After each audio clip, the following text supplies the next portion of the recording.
இன்றைக்கி எப்படி முடக்கத்தான் கீரை ரசம் வைக்கிறதுன்னு சொல்லிட்டு தான் பார்க்க போகிறோம். என்னென்னு பார்த்தீங்கன்னா, முடக்குவாதத்தை போக்குறது தான் இதோடைய முதன்மையான பண்பு.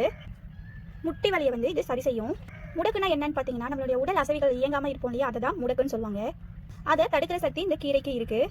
இதோடைய பூக்கள் வெள்ளை நிறத்தில் இருக்கும். இதோடைய காய் பலூன் மாதிரி இருக்கும். அதனால தான் இதுக்கு ஆங்கிலத்தில் பலூன் வைன் அப்படின்னு சொல்லிட்டு நேம் இருக்குது. இது அழுத்துனா பலூன் மாதிரி வெடிக்கும்.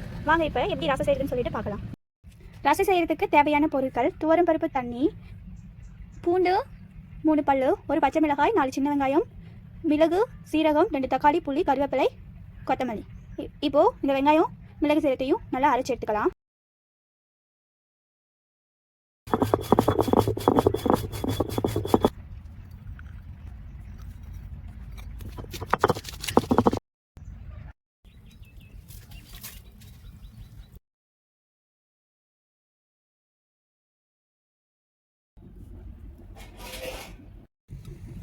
தண்ணி போட்டு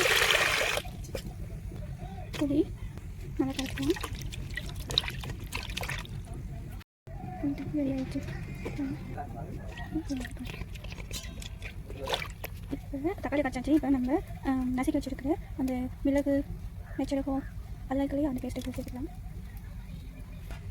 நம்ம துவரம் பருப்பு தண்ணி வச்சிருந்தோம் இல்லையா, அதை இதில் சேர்த்துக்கலாம். பெருங்காயத்தூள்,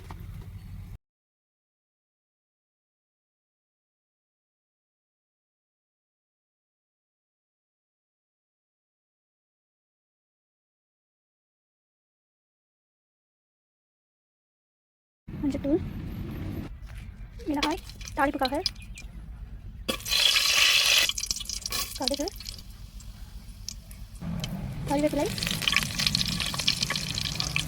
இப்போ நம்ம ரெடி பண்ணி வச்சிருந்த ரசத்தை ஆட் பண்ணிக்கலாம்.